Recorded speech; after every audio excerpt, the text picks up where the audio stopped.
Après ce Chenin, c'est une propriété qu'on a achetée il y a 2003, donc il y a une petite dizaine d'années maintenant. Chenin est un vin que je connais depuis que je suis gamin, parce que j'avais eu l'occasion de, à 20 ans, en carburant au Chenin déjà avec les copains le dimanche quand on traînait un peu. Et j'ai toujours aimé cette appellation. Et par contre, cette appellation a été oubliée depuis 30 ou 40 ans. C'est sur le village de Chenin qu'on récolte les meilleurs moulins à vent. Et le moulin à vent a toujours été un peu le king. Les négociants en vin ont préféré acheter le moulin à vent. C'était plus facile à distribuer. Et Chenin est resté le petit frère dont on ne s'occupait pas, quoi. Alors qu'il y a un vrai terroir à Chenin. Et lorsque ces vignes ont été libres, donc c'était un plaisir que d'aller rechercher ça. Donc on a acheté un coteau qui fait 10 hectares d'une seule pièce, ce qui est rare en Beaujolais. C'est très pentu, difficile à cultiver, exposé plein est. Et puis dès la première année, dès 2003, qui était pourtant une année un peu atypique à cause de la canicule, mais dès 2003 on a sorti des vins d'une typicité qu'on retrouve vraiment chaque année. Ce côté légèrement fumé, le côté floral au nez, c'est des vins qui tournent autour de la pivoine un petit peu, enfin après chacun s'exprime avec ses mots, hein, mais, et la bouche plutôt un petit peu fumée, très stricte, presque salée en fin de bouche, et on a retrouvé cette typicité tous les ans, vraiment tous les ans, avec selon les millésimes un peu plus de rondeur, un peu moins de scie, un peu plus, mais cette typicité, on l'a toujours retrouvée et c'est ce qui fait que ce vin est très apprécié. Ouais. Et donc c'est un terroir de quartz alors, hein, c'est ça? Alors, oui, lorsqu'on a lancé ça, on s'est dit, lorsqu'on a acheté ces vignes, on a voulu en faire un vin entre guillemets, un peu d'élite. On a cherché à sortir un joli vin et en fouillant un peu le sol et un peu l'historique, on s'est rendu compte qu'il y avait des filons de quartz dans ces granites. Il faut dire que tout le nord du Beaujolais, c'est du granit, légèrement acide, et ce sont les minéraux qui sont dans ces granites, qui sont les supports des goûts, des odeurs, des saveurs.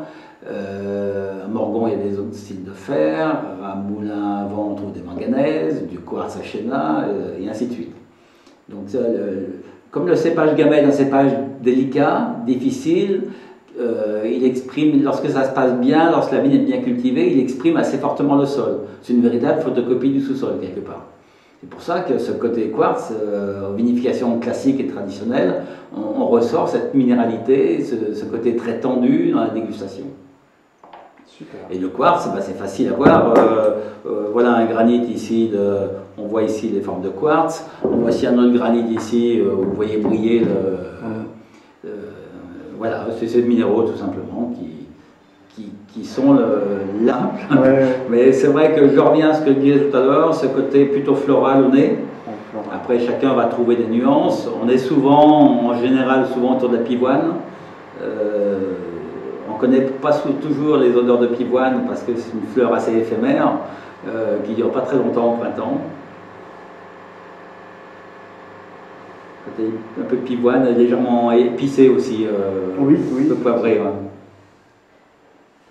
Oui, en second nez, ça arrive, après on sent les épices qui arrivent. Oui. C'est un vin, Chenin est un vin plutôt, autant Morgon et puissant, Morgon et Moulin sont des vins de la puissance, Chenin est plutôt la finesse et l'élégance.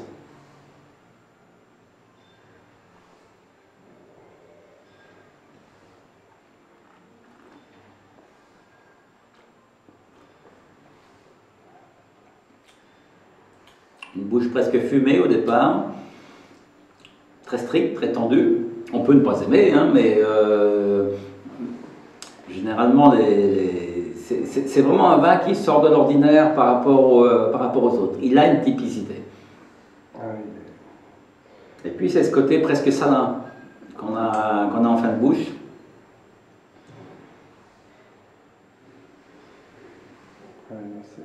Et qu'est-ce qu'on pourrait manger alors avec parce qu'il a. Est-ce qu'on pourrait. Déjà, je dirais en général avec des vins avec du Gamay, même un peu plus concentré que la moyenne, ce sont des vins qui n'ont pas des tanins agressifs, qui n'ont pas trop d'alcool, qui sont adaptés, il y a du fruit, il reste du fruit malgré la minéralité. C'est des vins qui s'adaptent avec beaucoup de cuisine quand même. on va dire, avec beaucoup de cuisine simple, de terroir, des plats classiques. Donc les gens en général, le Gamay va bien avec ça. Alors Chéna, si on veut affiner un peu avec chaque appellation, on va trouver peut-être des choses un peu plus, des mariages un peu plus solides. Ça va bien avec un bœuf en sauce, bœuf bourguignon, ce genre de plat va bien avec. Parce que le côté très strict du vin va bien avec une sauce un petit peu rondelette. Super. Bon, merci pour cette présentation, cette dégustation de bons Beaujolais. Merci.